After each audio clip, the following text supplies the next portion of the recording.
Hi everyone. Sorry everyone, it's just starting it myself. My name is Enoch Miller. Thank you for coming to another episode of Holding Court with the Empress of Hollywood. Having so much fun today! It's another beautiful Wednesday evening here in sunny California. And it's actually getting a lot colder, so if you guys weren't able to make the Los Angeles Gay Lesbian Chambers Mega Mixer last night, it was a really great event. If you find you want more ways to get in touch with the Chamber and other LGBT owned and operated businesses here in the Los Angeles community, go to laglcc.org or talk to Marquita Thomas, who is the director over there, to help you out get in touch with all these amazing businesses that here support our community. And we also want to give a special thank you to gaylifela.com, who produces this show every day, as well as Kings Road Apartments for the amazing space you see here today. So I want to say I am so excited. I haven't popped a cherry in so long, so very long. And we have our very amazing guest here. We have Max Spragovsky. Hi. Hello. Welcome, welcome. So excited to have you. And this is Max's first ever live interview broadcast. So we're really excited to have that cherry popped officially. So welcome. Thank you so much for being here today. Thank you for having me. So I'd like to kind of just start from the very beginning, kind of go from, Max is originally from over in Russia, from, I'm going to butcher this name, so you're going to have to tell me with it, Tashkent? It's in Uzbekistan. I was born in Uzbekistan. Okay. And then we moved to Russia. To Russia. Back. You've gone kind of everywhere, Moscow, Baklis, My guys, yeah. that. Siberia. Ipswich, all same things. So you kind of traveled around that whole area of Russia. So what was it like? Because a lot of people have this kind of idea of Russia as just everyone's in the cold, stale bread, broken vodka bottles everywhere. What's the general idea of what it is like to grow up and live in the Russian community? Well, I grew up right after the Soviet Union fell apart. Okay. So growing back wasn't as hard as it would be in Soviet time, you know. Back that time in the 90s, then started opening their borders and more stuff started coming in. And I was actually a very Americanized child. I loved Disney a lot. Oh, I still really? remember how I had those VHS that with the pirated, you know, the really bad translation with like dubs that like you don't want to hear. Oh, was it like so much like the like when they had the really awfully translated Japanese movies and they're just like still talking after the thing? Yeah. They're still like figuring out what they said and then they translated and they would videotape the whole thing on the from the movie theater. Wow. Yeah, the quality was ridiculous, but I wasn't like I grew up, you know, watching Disney. Yeah. Cartoons like that and most of the blockbusters like that. Okay, and I know, and I love to touch on this because grow up in the UK. The Soviet Union, and then in Russia as well. It's one of those places that there is a ton of censorship that goes into everything they have through to the public, and I know a lot of the things you didn't really get to see until you either traveled or moved outside of that area. For you, what was it like getting things from the U.S. and then seeing it in Russia and then seeing it later on in life and going, oh shit, was nothing the same that they showed us back when I was a kid? Well, because when you move here and you live in here, like in U.S. Yes. Whatever, I actually, honestly, it's pretty much the same. Okay. I thought it would be. I never do have high expectations. That's just me. It was just great. I don't know. Whatever I saw in Terminator movie, about like the second one when he's like driving all over Los Angeles. That's how I got introduced to Los Angeles. Oh, okay. I'm like, that's the same thing. You're driving right here. It's like the same thing. Okay. And I love it. It was different because of the censorship would not allow you, like, you know, like Sailor Moon, let's say, right? Mm-hmm. It was one of the first anime introduced in Russia. Oh, really? Like Uranus, and Neptune. Yeah. They would never be lesbians. Really? No, there's no girlfriend. Because there was that weird little like tit-on-tat that they had going on later in the series where they were kind of like, they were actually dating for a little bit. Yeah, they were like total girlfriends. Oh yeah, they were complete. In US, it was censored for cousins. Right. And in Russia, it was just never. It was never discussed. brought up. Okay. Yep. Wow, that's crazy. Yeah. And so, because I know a lot of this different stuff probably got censored. I bet. I know. One of them for sure, I know I looked up actually, researched. I know X-Men was one that was extremely censored. Lots of stuff with some of the other different Marvel and DC ones. What was kind of, for you, your first experience into comics was Spider-Man, the Ultimate Spider-Man. What was it like first getting that and then seeing like the artistic creative with all that? And then how young were you initially when you got that? My first comics were, gosh, I think I was 11. Okay. It was the first time. I remember the company name. They brought it's in the magazines. They brought comic books to us. Just that's how I got introduced to X-Men and Ultimate Spider-Man. But initially, before that, I was really into Spider-Man through the cartoon. Okay. The was it Saban? Yes. Those were great. Oh wow. When he had the big muscles. Right. But then the comic book came in, and I started reading it. My best friend, she was into X-Men. Okay. That's how I learned more about their universe.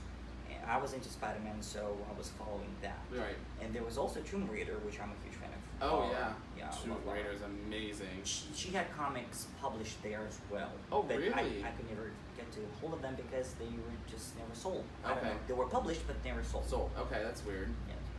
Okay, so going into it, and really, what was it about comic books that, I mean, aside from the whole superhero fantasy and everything with that, what was it that really kind of made you gravitate towards these different types of superheroes? I think I always wanted to. As a kid, I was not I didn't have friends at all. Okay. Until I was probably 13. Okay. So for me, it was that's why I was so related to Spider-Man, because he was alone. Got it. Because he could never come out as a Spider-Man. Right. So he would be always by himself. For me, it was something like this too. I always loved to dream that I'm something bigger. Got it. Part of something. Huge and very great. I always wanted that, and as a kid, you're kind of like trying to escape. If somebody's bullying you in the school, you're trying to escape out of that. So right. Comics were something like that. That's awesome. And then also with, alongside with comics and with hiding your identity in a sense, trying to live as a gay man in the Russian community, what is a day-to-day like that with, do they even have like gay bars or gay connection things? Like, is there a way to connect with other gay men or women without, or is there just a constant fear of being caught by the government? I'm sure that a lot of people can relate. Yeah. That the phone calls. Okay. The phone numbers that there would be those. I know that it used to be here in the U.S. like that. There would be some kind of a flag in the newspaper or magazine. Yeah, and people would know about it. There would be an underground gay bars. When I came out, I was as a gay man. I came out when I was 18, 19, something like that. Gay bars were pretty much fully operational. Okay. But with a twist, there would be either gay nights, they would not promote it as it is, but every single gay person would know that. They knew that night was the night to go to. Okay. And there would be, then they eventually would open Central Station. That's what is that's the biggest two-floor. Okay. Wow. Gay bar in Russia, in Moscow. In Moscow. Wow. There's the Central Station in St. Petersburg, but it's not as big. Gotcha. But still. Okay. And so and coming out and being in that community with, again, the fear of someone potentially coming to harm you and physically do harm to you, were you very leery coming out, or were you kind of like, I need to be true to myself and true to my identity as who I am? I could never hide. I tried dating girls. Okay. I did for 3 years. I dated a girl. We never were close, sexually close. It just never worked out, and she would always ask me, what's wrong? Is everything okay? I'm like, yeah, sure. And then one day I knew that I was in love with a guy. Oh. I was my first love, love. Oh, wow. And I told her, I'm like, you know what? I'm terribly sorry, but I'm in love with a guy. And she's like, frankly, I'm not surprised. Oh my god! I kind of suspected this all day long because, 3 years and you would never even remember the anniversary. Wow. I'm like, yeah. So I came out to my friends first. Okay. And then eventually my parents learned about it. And not what? A pretty way. What was I say? So how did that go? My mom eventually just dragged it out of me. Okay. She never liked me hanging out with older guys. Okay. Because that's what I like, older. He loves his daddies. I do. I like them because I really think there's so much experience there. Yeah. Experience. No, I agree. I really like that, connection, communication. So she just dragged it out of me, and we had a 4-hour argument Wow. on top of our lawns. And what was your father there at all? My dad left my family when I was 12. Okay. So he wasn't a part of that for that. Okay. When my so sister was born, he kind of just abandoned. just got let off. Oh my gosh, well, that's crazy. So okay, so what about now with you and your mom's relationship? Is it better or is it okay? It's way better. She's more supportive. It took her 3.5 years. Okay. To kind of, we don't talk about it. Gotcha. She accepted it. I had to educate her. Yeah. What about her relationship with Tom? Like, is there any She kind of doesn't know. so she doesn't Well, know. she, although texted me the other day, because we text pretty much, every day, and she's like, yeah, I can see that you love working out with your older trainer, but she said older trainer, kind of like, Hint. hint. Mama knows. And I showed it to Tom, to my partner, and she's like, and he's like, oh, I guess she knows. Yeah.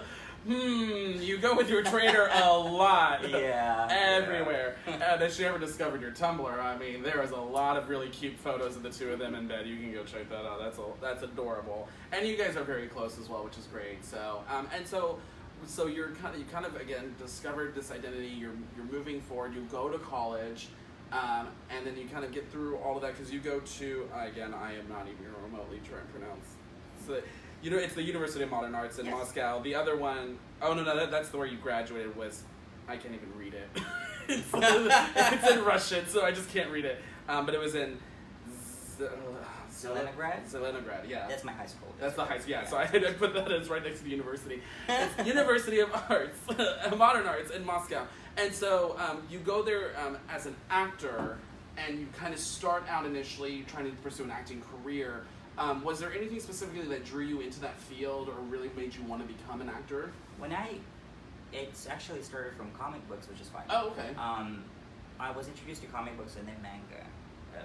Yeah. Japanese Manga, for anyone who doesn't know, is graphic novels that you can see that's similar to a comic, but it is a lot more fucking graphic. Yeah, and it's mostly adult. White. Yeah, it's adult, black and white. I think I've only ever seen them only in black and white. If they ever did a special color, it was like right in the middle. Yeah. They had like a couple colors. That's it. That's the Japanese tradition. And that was it. Yeah, very traditional. Okay, so you. I was introduced to that, and then I was always into playing action heroes. Okay. Like I was Lara Croft in Mail 4. I was a boy, and I was like, well, why don't I just start creating something like this? Okay. And then it drew me towards the first initially directing, and then actually wanted to be more acting. Okay. So, and then I decided to become famous. Like everybody. Come on, yeah. It's the LA dream. Yeah, exactly. I was like, it's a LA dream. My grandma was working at that time in New York. Oh, awesome. So I knew that I had a possibility to go to United States. Uh-huh. And I was like, yeah, I want to be an actor. I want to act. I want to become super famous. I will then create any kind of movie I want. Right. I can be whoever I want. Right. So that kind of drew me to that. So I went to acting. I always loved performing. Okay. Because I do music as well. Yes. So that kind of took separate way out of that, but it was still performing there. I do love perform for the audience because I love to give. That's what I did.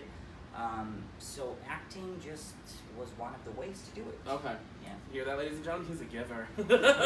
Which is great. So you get into acting. You look to move after. Was it right after college, or did you wait a little bit before you moved to the United States after that? It took me I graduated when I was 21. I moved to the United States when I was 23. So. Okay, so a couple of years before you officially. I tried to find a job there in Russia, but I couldn't. Yeah. I did, but it was not what I expected. And what was that process like getting, because I know so many different countries to the U.S. have so many different ways of, either one way is longer, some ways are shorter, it just kind of depends on where you're at.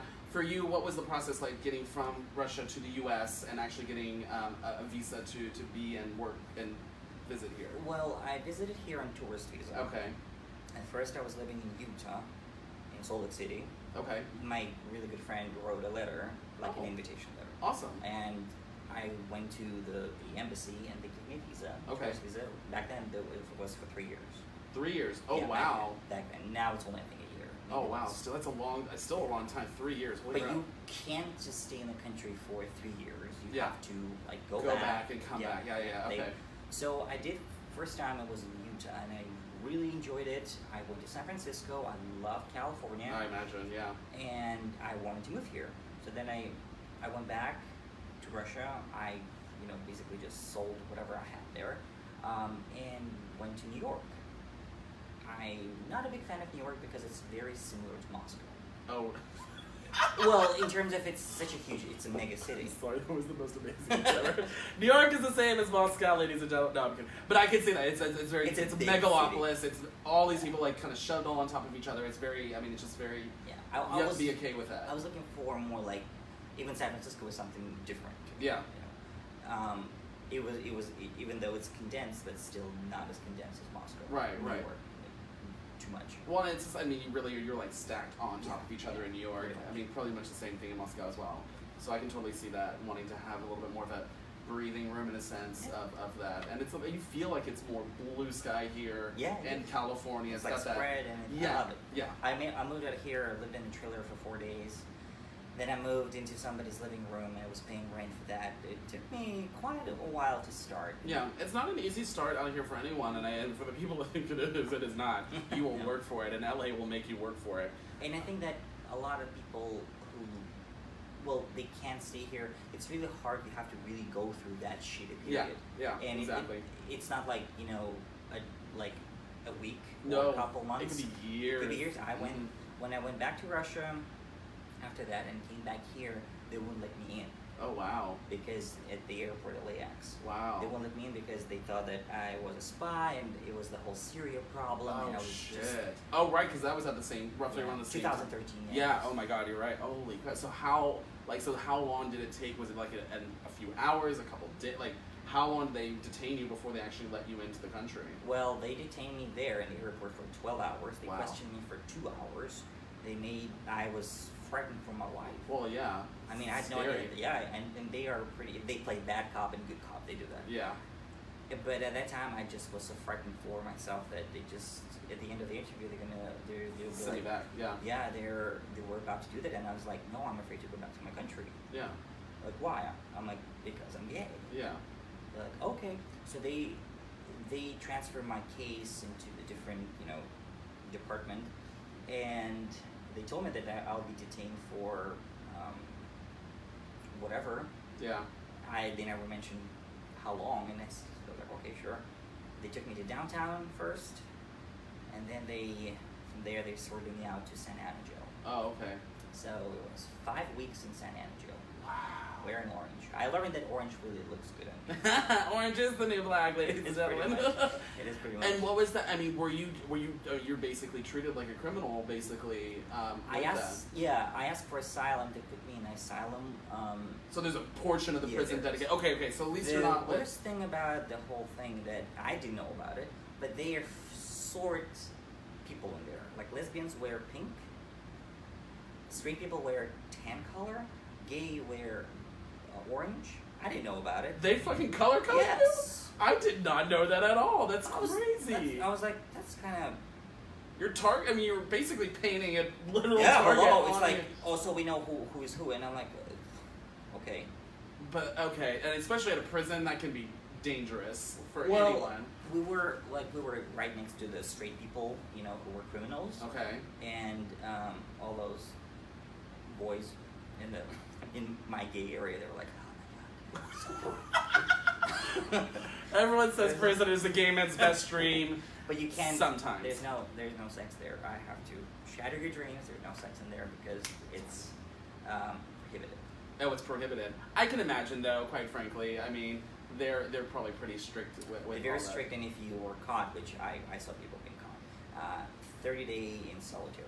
Ooh. 30 days. Oh, Jesus. So, yeah, there goes all those porn fantasies out the window. I know. God damn you, Sean Cody. So you finally get out of jail with that and are able to be were you a citizen, or were you just kind of still, again, seeking sanction? When I got out, I applied with my lawyer for all the paperwork, and I got my employment authorization. So I had to do that. You have to renew it every year. Okay.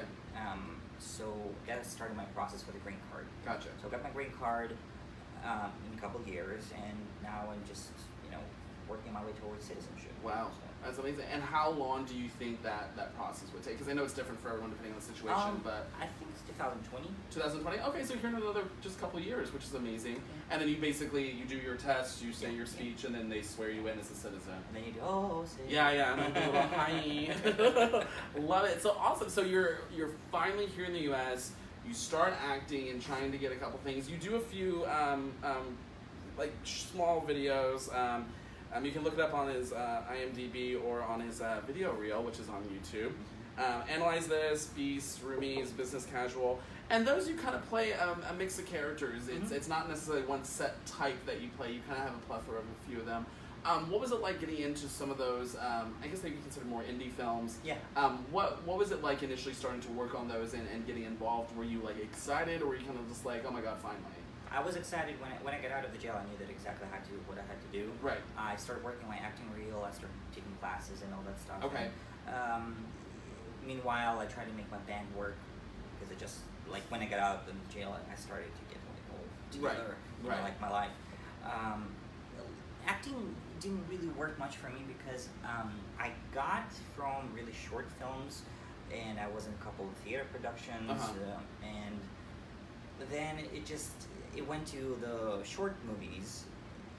I enjoyed it. I'm not saying like I don't like cameras. I do. Right. But then I got into really.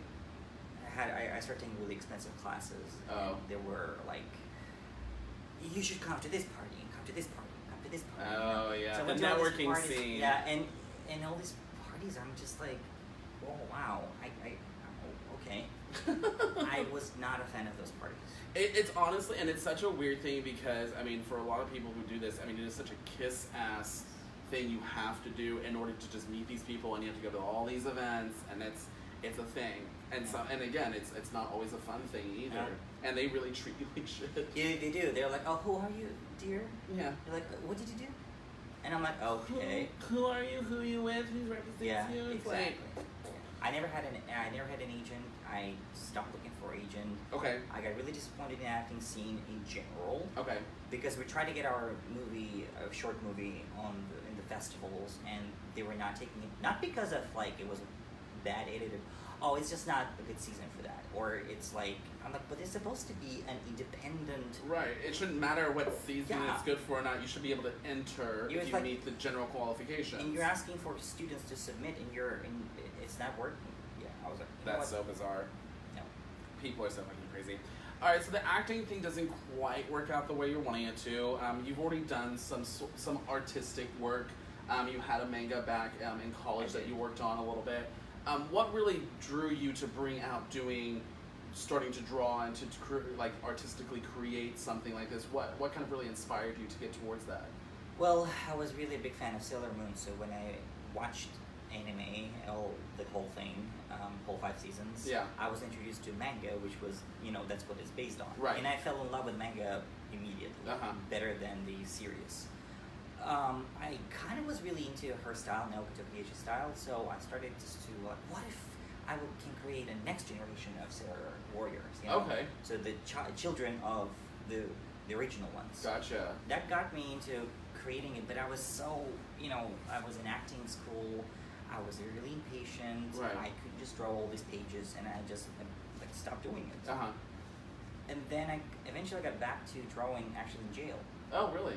Yeah, I had a pencil. We were allowed to have short pencils, and I just got back into sketching and just drawing Spider-Man and Venom. I remember that. Different character. I got lots of guys there. Mostly there were a lot of transgender people. Okay. A lot of transgender. Wow. And they were like, "Oh my God, your art is so great. Can you please draw something for me?" And I was. That's cool. Yeah, I thought it's like, what, I'm here, yes, 5 weeks, I know, it sucks, but you know what, if I can make these people happy, yeah, I'm happy to give, so I drew mostly for everybody there. And would you create a character for them, or did you kind of just do a self-portrait in a sense? They just one of the girls, she really loved Poison Ivy, so I drew a Poison Ivy, kind of like with her face. Gotcha. So you kind of transpose them onto some favorite, stuff like that. And they loved it, so much, and they kept it, and I got a letter from one of the detainees there, and she said that she kept the art. I drew something Cleopatra to her, what she was doing to that. And she's like, it's close to my heart. I'm so very happy, and it was a very touching letter. Yeah, it's like it's so amazing when your art. First of all, like you said, I mean, you love to just give back to people, but then they keep and they treasure it, and it's something that they hold on to that's personal for them. That's so amazing, and especially when someone appreciates your artistic work. I mean, that's always gratifying. You're like, yeah, I did something right. I love it. So you got back into drawing again, and then after kind of the acting thing fell through, when did you get back in officially to doing more? Well, I used to work at the Bullet Bar, which is still Silver Lake, yes. Not Hollywood. Oh, is no Hollywood? Yeah. I totally thought Bullet Bar was Silver Lake. It's Silver Lake Eagle Listens. Oh. But they're closer to. I mean, they're not leather that far. The leather bars. Yeah, yeah. They're all. I mean, it's all that leather bar community, like Fault Line, Akbar, all of them. They're all part of that. They would be like, I'm so bad with my fucking bars. I just blindly fall into them. Which is fine. Bullet Bar became kind of my second home because you were a bartender there. Yeah, I was a bartender there. They're great people. I'm still really good friends with the owner, and I vend there every month. Which is amazing. I mean, it's great to get into a place like that. And again, this is that demographic. I mean, those that your people are kind of, that's what they love and like to see. So okay, so you're in Bullet Bar working, and then I just decided to it's time for me to change. Okay. Because I wanted to create something. I felt like that I got back to drawing. My style became better. I did a whole merman challenge last year. Oh wow! It was all merman. The entire, it's called Mermaid, one of the Disney creators, Disney animators, he created that challenge. Okay. So you draw merman every day. Wow. For how many days? 30 days. Straight 30 days? It's the same thing as Inktober, which is right now. I'm doing it every day. That's why I'm posting Inktober with inks. Yeah, it's an art challenge. That's crazy though. So how, for you, how long would it take to do, you're doing the merman and it's one a day, how long does it take you roughly, where you have to sit down and focus on that one drawing? Right now probably would take me a couple hours. Okay. Back then it took me 5 hours probably. Because I wanted to create something more than just merman. Got it.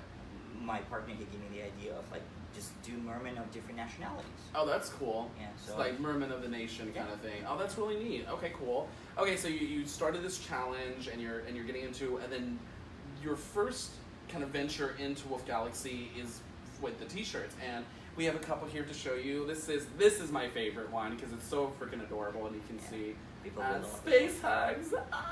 And I love this, and this is very much inspired on you, and this character is kind of very much your touch from yourself into your art. Exactly. What really kind of inspired doing different things I know he's very aware of the male physique, ladies and gentlemen, so very aware.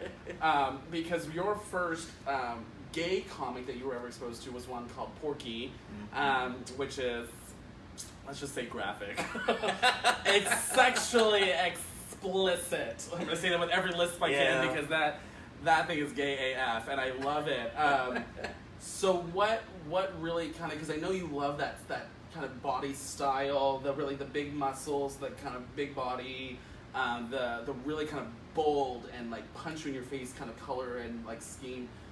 What was that when you started seeing and drawing stuff more like this? What really inspired you to go more towards this route of characters and the drawing style? I initially wanted to create a total gay line t-shirts, completely. I've been told that many years ago when I just got into the art, you should do t-shirts. I'm like, yeah, sure, but never, occurred to me. Yeah. And then I saw different artists creating something there's Silver Joe. Yes. He's one of the biggest inspirations too. Oh, that's an amazing Logan. line. Yeah. Okay, in there, I wanted people to kind of not just have my commissions, right? Right.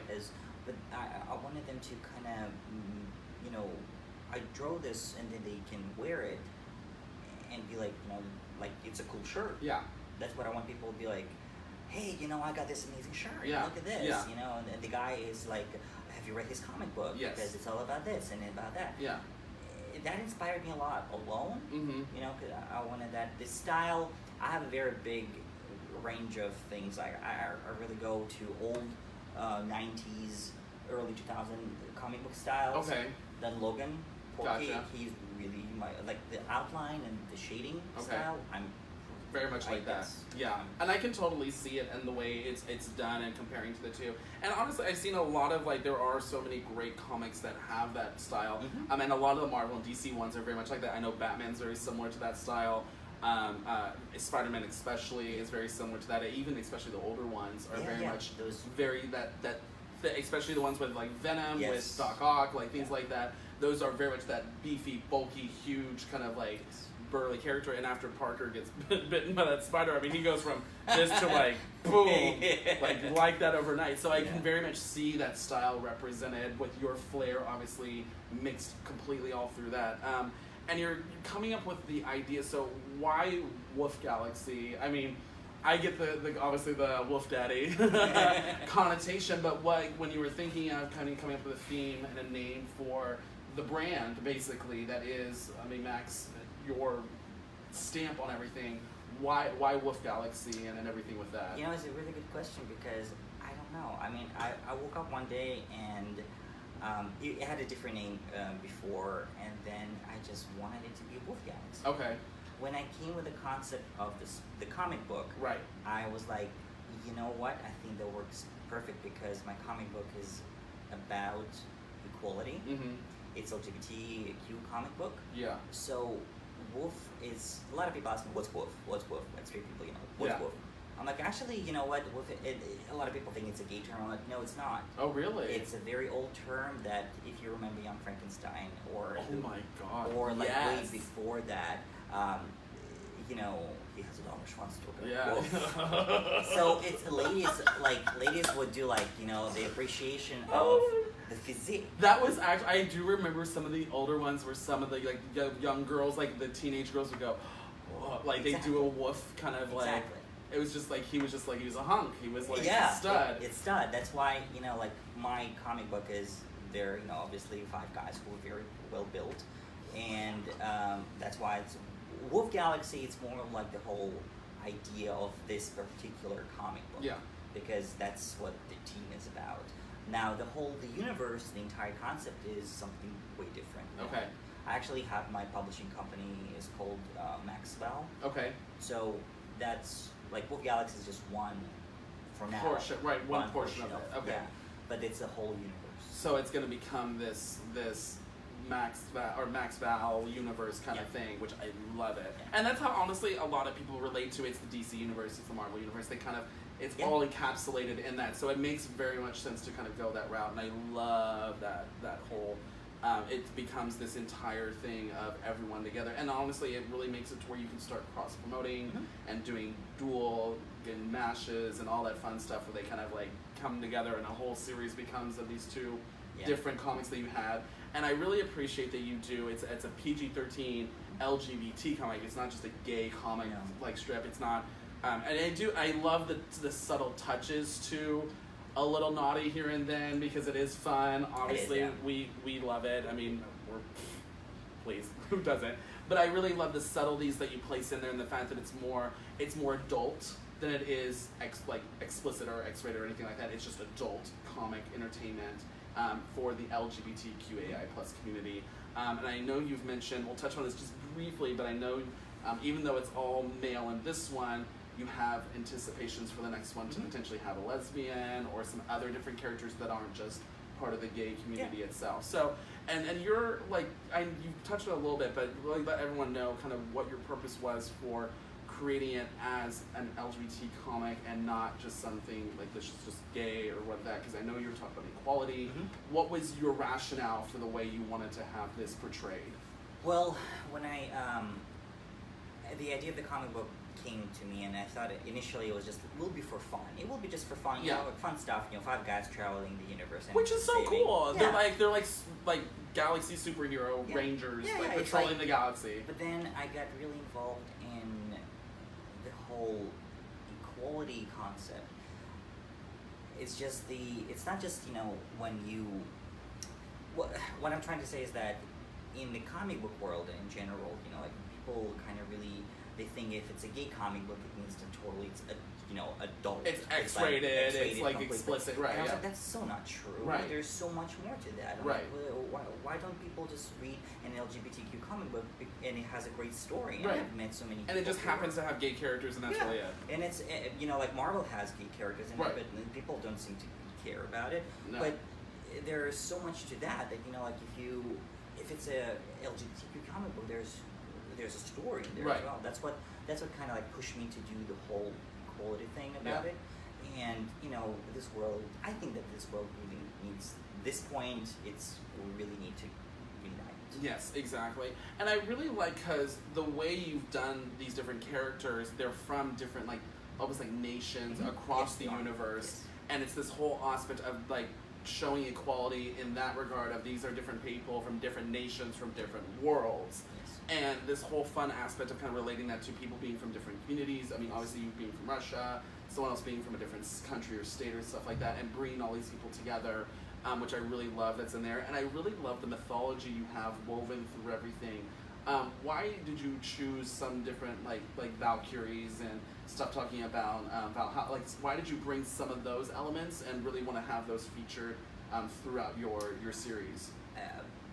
The Russian college is a little different than here. Okay. You have to choose the science part of that. Oh. So along with just acting, and you have to choose the science part of Oh, that. you do? Okay. Yeah, that's what your diploma is. Interesting. So my Okay. diploma was about Scandinavian mythology, and I just fell in love with the whole world. I mean, I'm a huge fan of Greek and Egyptian mythology. I'm Roman kind of a little bit, but mostly Greek and Egyptian. I know there's some Greek in here mixed around. There is Greek in second issue. And second, It's Greek mixed with Byzantine. okay. It's something like that. There's Egyptian there as well, Okay. which is the female character. It's there. I'm a huge fan of Egyptian mythology. Yeah, it's really, really cool. I've been to Egypt twice. Oh, lucky. I cannot wait. I definitely want to go. And so I really because it does help, I think, kind of define those aspects of people from different races and people from different places in this universe coming together and working together. And I believe in working the out concept of one myth. It's Okay. Joseph Campbell's. I read lots of his books for the preparation of my diploma, Mhm. and his idea of the one myth that the whole mythology is just completely one myth. It's I totally different nations just taking it's the same thing. Thunder god here, thunder god Yeah, there. exactly. The concept of underworld, and Yeah. so that's what kind of my happened to be the central is Scandinavian world tree, the Gotcha. tree. Okay. It just happened. That's really amazing, though. And it's really, it's so very true. So many scholars nowadays think that there is this one overall consensus of what it is, and people, just like you said, just took it based on their culture and based on their heritage and based on blah, blah, blah, how they were brought up, which is really, it's just, to me, it's just fascinating. And so let's go through some of the different characters, because we have this beautiful illustrated comic book right here that is Woof Galaxy, which is so, again, and visually just, I love the fact that it is bright and vibrant, in your face, kind of, it's just, I never planned it, by the way. You never planned it to be like that. This is just, and I like it because honestly it reminds me so very much of a lot of the older comics that it'll go either very bright and in your face, or how that really dark. Mm-hmm. And it's that nice, there's no in between, that weird, because a lot of them, even Pokemon back in the day used to have this weird gray to everything, and it was very subdued. Later on they caught up and went very bright, but in the very beginning it was just this weird gray tone, and it felt kind of monotonistic. So why did you initially want to go towards this is one of your main things that you see across all your illustrations, and it's stunning, and I love that this is very as close to an in-between those two lights and darks that you get to. Why or how did you end up going towards this direction, even though it wasn't planned? I don't know. I was always a big fan of vivid colors, I guess. And color? Gay? What? She likes rainbows! I probably was just, it happened to be that a lot of people actually, I just created it. Like, oh my god, it's so vivid, it's so bright. It really is. It just slaps you in the face, and I love that. It just pops so nicely. That was one of the biggest thing in the Comic-Con, because all the girls, they'd be drawn to that. Oh, really? What? I'm like, oh, I'm sorry, it's only guys. They're like, oh, I'm like, well, there will be a female character in the second issue. They're like, well, we love it. I was like, that's awesome. Yeah. That's great. They actually look at the rainbows and they're like, oh my god, this is so Well, great. and again, it plays so well with. I mean, you don't have to go overtly gay, and it's for it to be noticeably colorful. And I really like that. Again, it's still more of that where you, like you were saying before, wanting to keep it an LGBT comic and not this gay in your face kind of like thing. And I really just love how it just visually appeals to so many different people. I love your reasoning because you were really specific or wanting to have people identify so much with at least one or a couple of the characters. How did you go about developing that? Because it's not easy to develop characters like that and to really kind of give them humanity to so many people when they're these, I mean, kind of out there, out of this world superheroes. How did you kind of come about creating these? Because you've created backstories, you created, I mean, lives for these for your characters. How did you work through coming up with all that on there? Because I know 2 of them are based on people, specifically you and your partner, but for the other 3, kind of how did you come about with all that?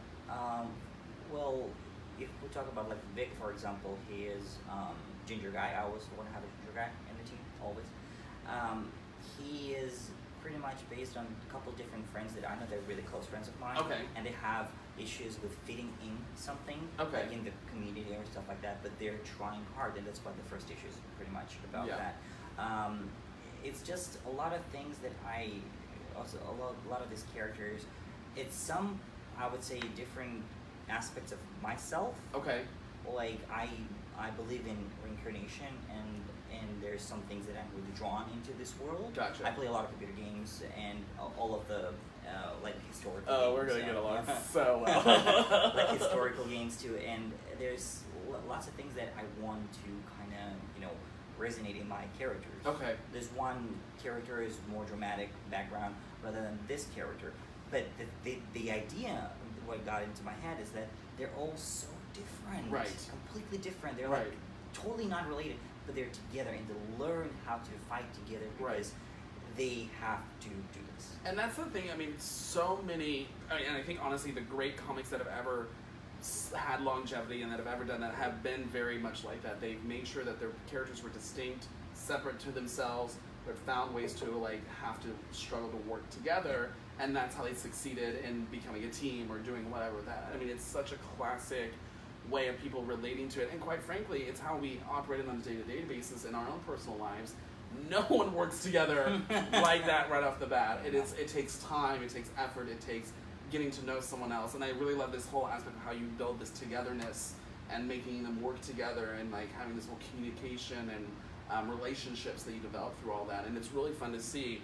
Obviously, Max is based on you and your personality more so than the rest of them, and it's Tyr is based on your partner's personality and kind of the older, wiser guy, and like very like just has this wisdom that people look to, and the other characters look to for advice and stuff like that.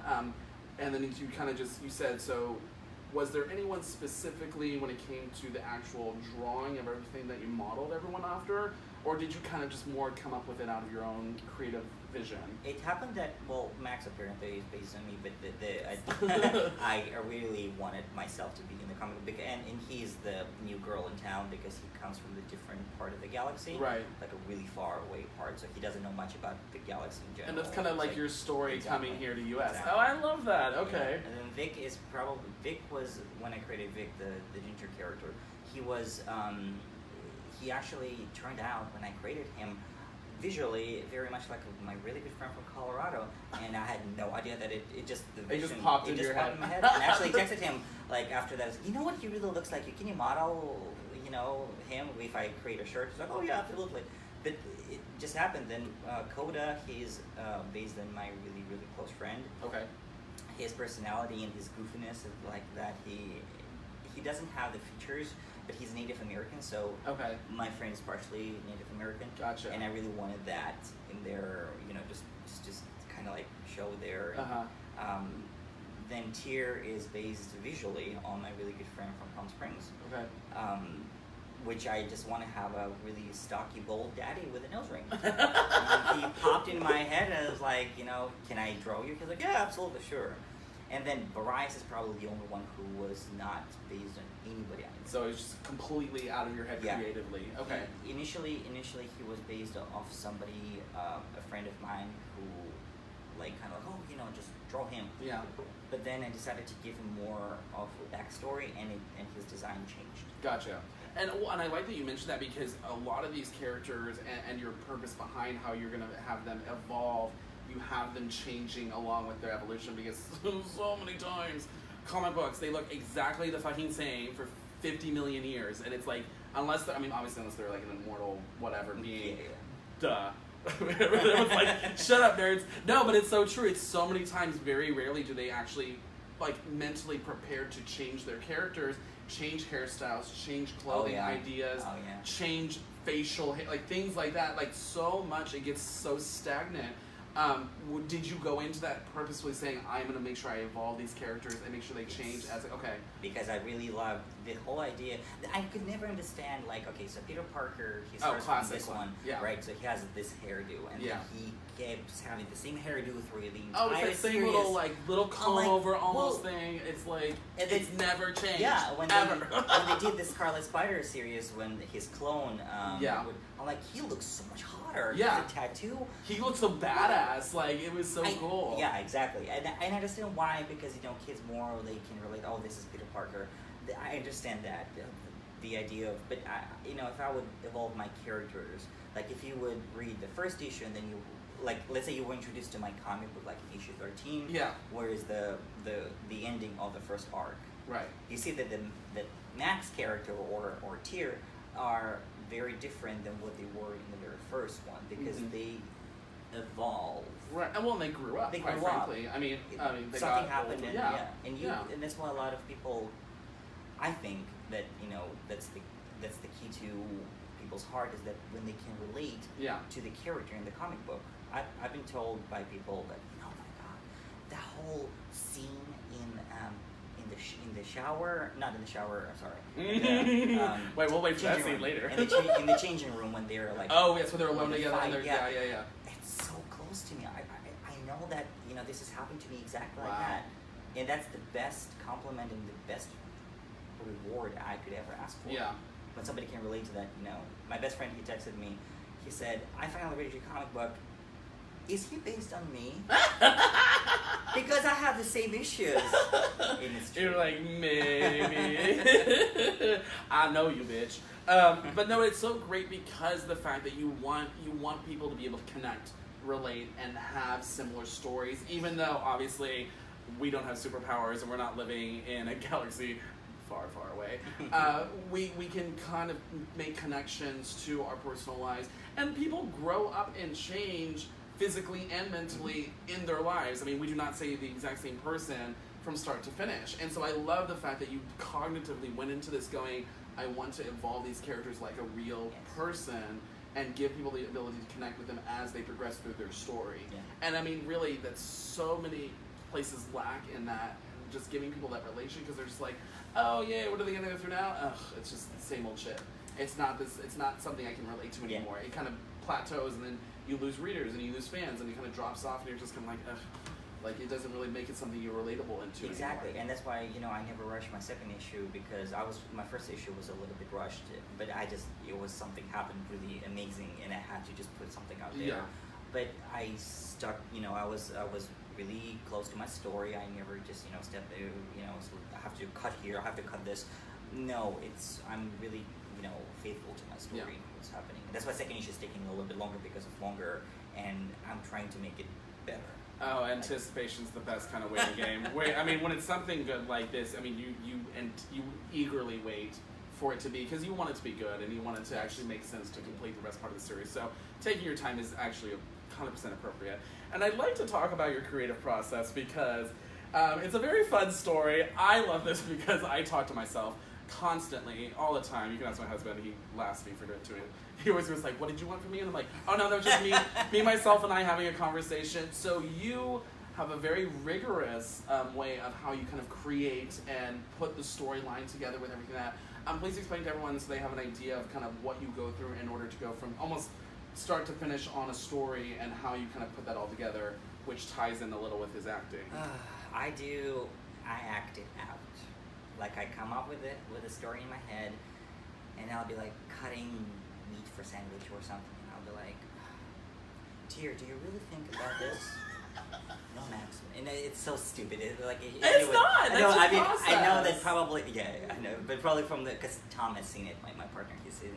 And He's probably unfazed by it at all. Are you okay? I'm like, yeah, I'm fine. Oh yeah, I'm fine. I'm just, We're having a conversation over here. I'm having five-person conversation in my head. I have to act it out, otherwise I'll forget. And I will do that. I will act it out. I will actually record it on the phone. Oh wow. Okay, so you'll actually physically like record yourself doing it. Okay. Because then I can cut it, and I know that my editor, he's like always, okay, fine with all those monologues. I get it.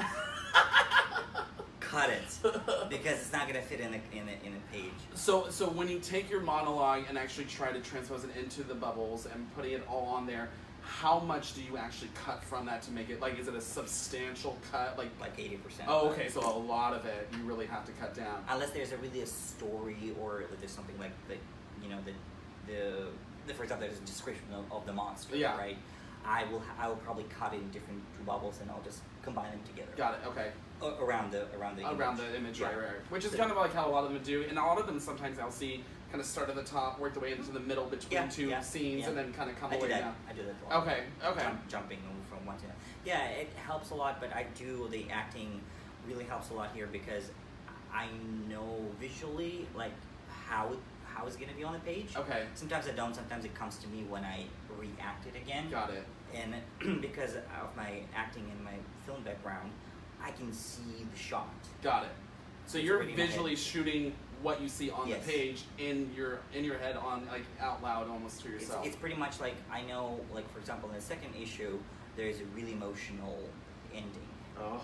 And it's tough because I want people see the emotion of the character, and there's so much happening in terms of like the inside that I want to capture it.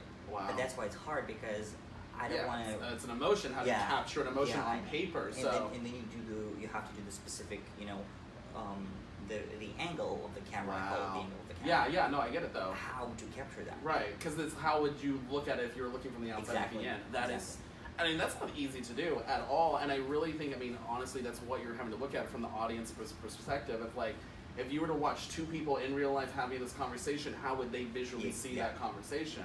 And so that's it's a fascinating process. I love that you drive your partner crazy with it. It's the same way with me. I'm like, I have to like talk myself out loud to be like, okay, this is what and he's like, what did you need? And I'm just like, no, not you, just me, myself, and I.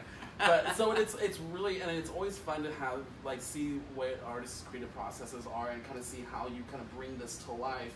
And honestly too, it really I think would help with the emotion aspect of it, of really feeling it, seeing it in yourself, and being able to transpose that onto the character's either face or the expressions or everything with that together. So that's really cool how you work through all that.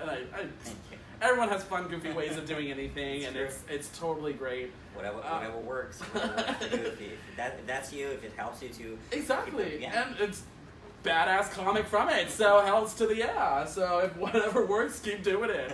And when do you anticipate the second comic coming out for this episode? 95% is done. Okay. So I started working it right after Comic-Con. That wasn't that long ago though, was it? A few months ago? Yeah, it was June, July. Okay. It was like summer. I know it was beginning of summer. It was like right after, like, because you were... It was the end of June. It was the end of June? Okay. I knew it was a few months ago, so it wasn't that, it wasn't that long ago. But, okay, so you've been working on it since after Comic-Con, and then so you're about 90-95% complete. Yeah, it was the issues I encountered when I was doing it, because that I had to, like I said, the first issue was a little rushed, so I had to incorporate the leftover pages into the second issue. Oh, so that's why, that's a lot. That's hard to do. But that's why it was a little like post-production there. But yeah, now it's mostly done.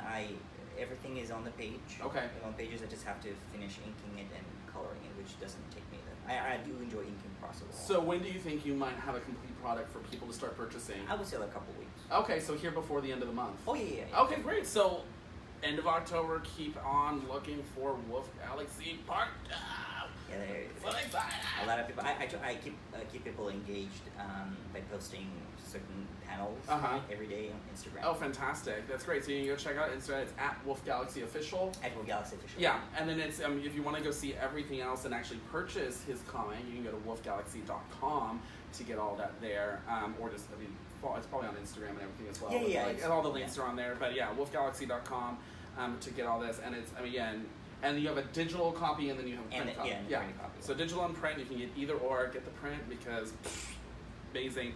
Do you sign these at all, or is it only at conventions that you? I do sign them. Okay. Well, because I'm the one who's shipping it. Right. I think it's fair if people can. Well, it makes it very. I mean, again, it makes it feel like we're getting directly from you, and not just like some manufacturer that's just putting it out from your thing. So I love that. The guy who just got my comic book, he actually posted on Facebook. Oh my God, you signed it from me. I was like, yeah, silver Sharpie. Yeah. And that's great. And I always I have a couple, and I just I was able to get maybe one or two people to kind of sign those. And I always like that because it just that personal touch to it. It really kind of lets you connect with them. And so, are you doing any other conventions? Because I know, like you said, just did Comic-Con. That was probably the biggest one. Yeah, that was my first Comic-Con ever. Which is what was that? Where you're like crazy? I sold all the copies. That was Woo! Yay! Whatever I brought, there was a lot of engagement there. I met some of my heroes from my childhood.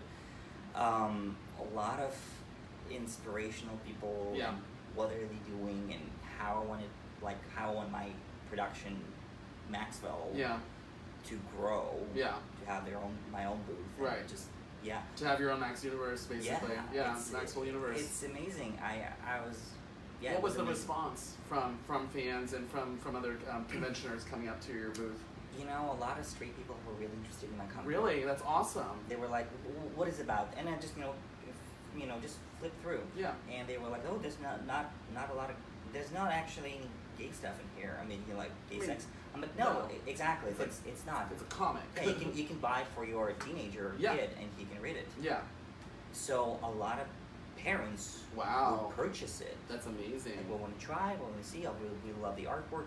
So the response was very, very positive, and it encouraged me to do, to create more. That's amazing, and it's honestly so great when you can give something that not even just other conventioners can love, but like you said, actually parents can give to their children. Because again, I am so excited for new queer content that comes out each and every day that gives the next generation an example to look at and stuff. Something that was the backbone, I feel, of a lot of children's upbringings here in the U.S. and around the world as well. I mean, so many, if you actually go to a convention, there are thousands, tens and hundreds of thousands of people that come to these things. So many people were, affected and grew up on it, especially, I am a huge nerd for DC and Marvel, and then so much of my upbringing was based on Batman, on Spider-Man, on X-Men, on, even Sailor Moon and, Pokemon, all that stuff, and so I still play Pokemon to this day. I do too. So, I Pokemon Go. But still, it's this is what I'm so excited to see, especially for queer media and queer content coming out there that is for the general consumer, that isn't explicit or overtly gay, and I love the rationale behind everything you did with this to get that out to someone, regardless of who they are, how they identify, and to give them something that you enjoy and share that enjoyment with someone else. So I'm just again ecstatic for that, because we need more of this stuff out there. Other artists, get on this shit. Seriously, or just work for him and just do more comics. So that's all we need. I know you also do still some stuff with Hunties as well. So, and that store's here locally here in West Hollywood. It's right over close to, I think it's what's the cross street? It's Santa Monica and I want to say Formosa. I know there's a cross Trader Joe's. It's cross Trader Joe's right over there, right by West Hollywood Gateway, right before La Brea. It's this beautiful shop. Victor's over there. Absolutely adore him. He's an amazing guy and has some other great stuff there. Very big with the drag community as well. They have some really fun stuff. So, and you have, is it mostly this or just your illustrations that are the men, kind of the bears and daddies and stuff like that? Or what do you have? It's actually just my Woof Galaxy. So it's just the Woof Galaxy stuff, okay. I recently got into custom shirts. There's a lot of people who commission me, and then they want their commission to be on the shirt. So, awesome. Yeah, sure, why not? It works. You want it. It's a special for you, so that's great. Fantastic. Well, you can go to Hunties to go physically pick them up. Go to woofgalaxy.com to purchase all the t-shirts that are on here. get one of these badasses because this shit, oh, daddy, for days. And these are great. And it's on, again, it's just a fun graphic tee that you can wear almost anywhere. And seriously, I mean, I know so many people that eat this stuff up. And like you said, you sold out Bullet Bar, you have it. Yeah, I do. Are you there weekly or monthly? Monthly. Monthly. Growler. What days? It's every third Friday of the Okay. month. So every third Friday, if you want to meet Max in person and go get his product there, you can go to Bullet Bar, which is in NoHo. Not Silver Lake, NoHo. Go to North Hollywood and check that out. Or just go to Woof Galaxy. I'm not going to say it until it's beaten into your brows. WoofGalaxy.com, or go to @WoofGalaxyOfficial on Instagram, Twitter, and I think it's just @WoofGalaxy on Facebook. I think Facebook and Tumblr. And to Tumblr, yeah. And so you can check out all that with all the stuff. Thank you, Max, so much for coming and being with us today. We had so much fun. A special thank you to GayLifeLA.com for the amazing production they do here to keep this running, as well as Kings Road Apartment Homes. Since my other behind the scenes isn't here, I'm going to come turn this off myself. But thank you guys so much for tuning in. We had such an amazing day with all of you today. Tune in next week for Doug Spearman, actor, who's going to be giving us all the tea on some fun acting instrumental stuff. And so I'm going to leave it up to that so that way you guys can guess and tune in next week. So we want to thank you guys so much for everything you guys do for us. Love you all. Bye. All right, now I'm going to come turn this off, bitches. So, Woo.